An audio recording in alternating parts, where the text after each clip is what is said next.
It was a chilly morning when I first heard the faint sound of a fluttering outside my clinic window. It was unusual for me to hear anything out of the ordinary at that hour. Most of the birds in the area were still nestled in their nests, or perhaps tucked safely into their owners' homes.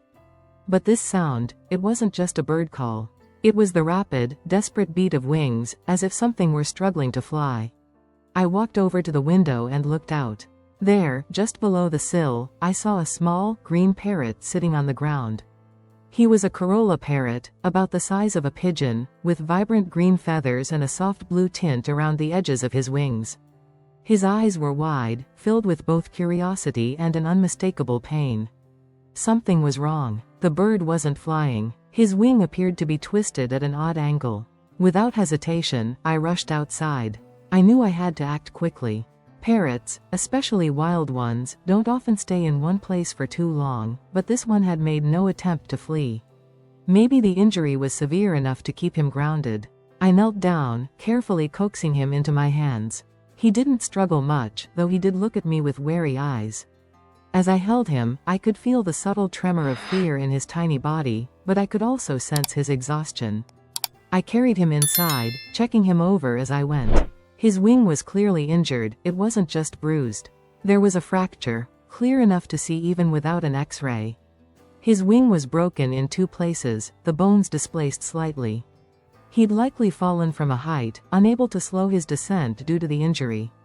There was no sign of external bleeding, but I knew that the injury was significant enough to cause serious issues for him if left untreated. I set him down gently on the examination table, my mind working quickly. I had to assess the extent of the injury and determine the best course of action. First things first, I needed to calm him. The parrot's breathing was rapid, his eyes darting around in distress.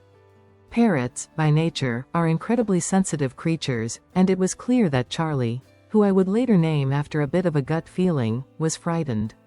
After offering him some water, I carefully examined the rest of his body. His feathers were clean, though slightly ruffled from the fall. His legs were intact, and there were no other injuries. His small beak was sharp and intact, showing no signs of damage. But it was his wing, the one that should have been stretched out and effortlessly gliding through the air, that had suffered the most. I reached for the splints I kept on hand for emergencies. I had treated birds before, but this was a tricky case. Wing fractures in parrots can be difficult to stabilize, especially when they are as small as this one. But with the proper care, I was confident I could help him. I began by wrapping the injured wing gently in a soft bandage, supporting the bone as best as I could. The process wasn't quick. Parrots, despite their small size, are quite strong, and Charlie's instinct was to struggle. But I kept my movements slow and deliberate, speaking to him softly to reassure him as I worked. After applying the splint to keep his wing immobilized, I placed him in a small, quiet cage. The calm surroundings would help him rest, giving his body the time it needed to heal. I wasn't sure how long it would take for him to recover, but I knew that with rest and the right care, he had a good chance of regaining full use of his wing. Charlie seemed exhausted, his little body sinking into the soft bedding of the cage. I could see his eyes starting to close, and though I knew he was still in pain, there was a calmness about him now. A few deep breaths. Then, silence. I stepped back, observing him for a while longer. It was a strange, quiet moment in the clinic. I couldn't help but think about what had happened, how he had ended up outside my window, hurt and alone. How, if he hadn't been discovered, he might have struggled even more. But now, there was hope. "I'll keep you safe," I whispered to him, though I knew he couldn't understand my words.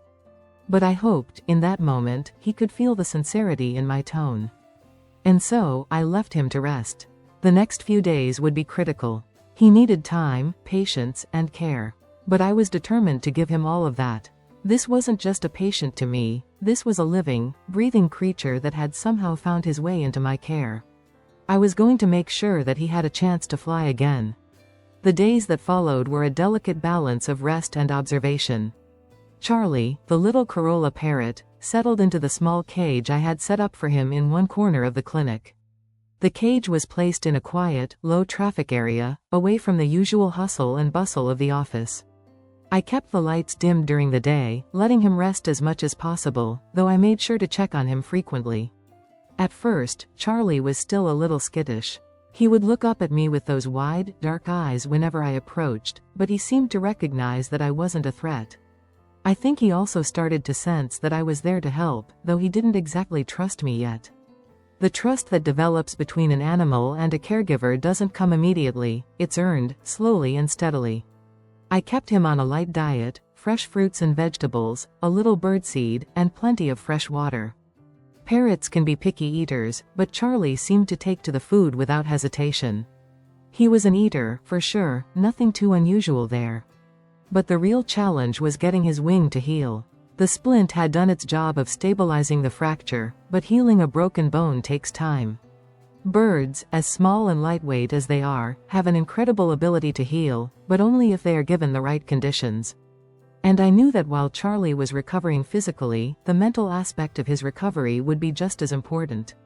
Over the course of the next week, Charlie started to show signs of improvement. He was still a bit wobbly when he moved, but there was less of the visible pain that I had seen in his eyes when I first treated him. He'd hop around the bottom of the cage, occasionally flapping his good wing, though he was still far from attempting flight. I was careful not to rush him. A bird's wing, especially one that's been fractured, can take a while to regain full strength. During this time, I'd take every opportunity to speak softly to him, offering gentle encouragement.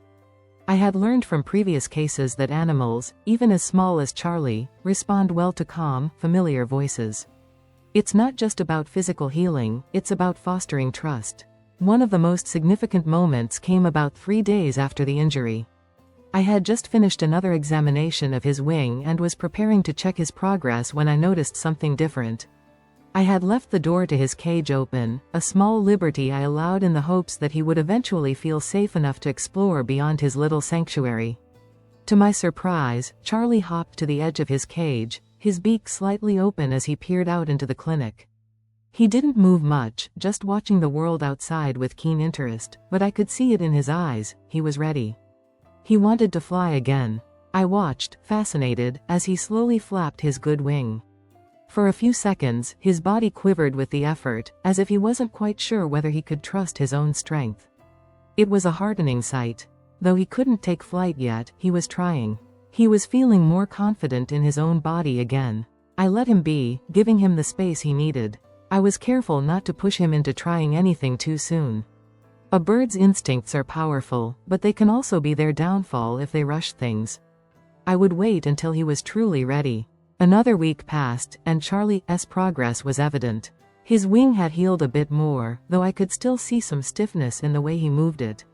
He started to hop around the cage more energetically, and on the rare occasion, he would flutter the edges of his wings, testing their range of motion. But there was one thing he did every day that filled me with hope: he began to vocalize. Parrots, like Charlie, are social creatures. They communicate with one another through chirps and calls, and though Charlie had been silent at first, it seemed that the more comfortable he became in his recovery, the more he began to express himself. His calls were soft at first, tentative, but as time went on, they became more confident. And with those calls came a kind of progress that I could see beyond the physical. He was finding his way back to who he was. The day I had been waiting for finally arrived. It was a quiet morning, and I had just come into the clinic when I noticed something out of the corner of my eye. There was Charlie, perched on the edge of his cage, his wings spread wide. He was testing them. I couldn't believe it. For the first time, his injured wing was spread alongside the good one, and there he was, balancing himself on the edge of the cage.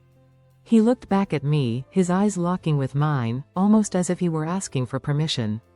I opened the cage door slowly, offering him a way out, but I didn't push. I wanted him to take that next step on his own. And then, with a swift movement, Charlie lifted into the air. For a few moments, I held my breath, watching him fly, though it was more of a tentative flutter than a full flight. But it didn't matter. He was flying. His injured wing, though still not perfect, had regained enough strength to carry him. He was free once more. The joy in my heart at that moment was overwhelming. I stood there, watching as Charlie circled above the clinic, his tiny wings flapping with growing strength. I had seen many animals heal in my time as a veterinarian, but there was something particularly special about this moment. It was the culmination of hard work, patience, and trust, not just from me, but from Charlie himself. In the days that followed, Charlie continued to fly, though he remained in the clinic for a little while longer as I ensured that his recovery was complete. Eventually, he was ready to leave. With a final checkup and a clean bill of health, I opened the door to the clinic one last time. Charlie perched on my shoulder for a brief moment, as if thanking me before he took off, soaring into the sky. I watched him disappear into the distance, knowing that he was going to be okay. Charlie had found his freedom again. It was one of the most rewarding experiences of my career, and though I had treated countless animals over the years, Charlie's story will always hold a special place in my heart. And with that, Charlie's journey had come to a beautiful end. Or perhaps, it was just the beginning.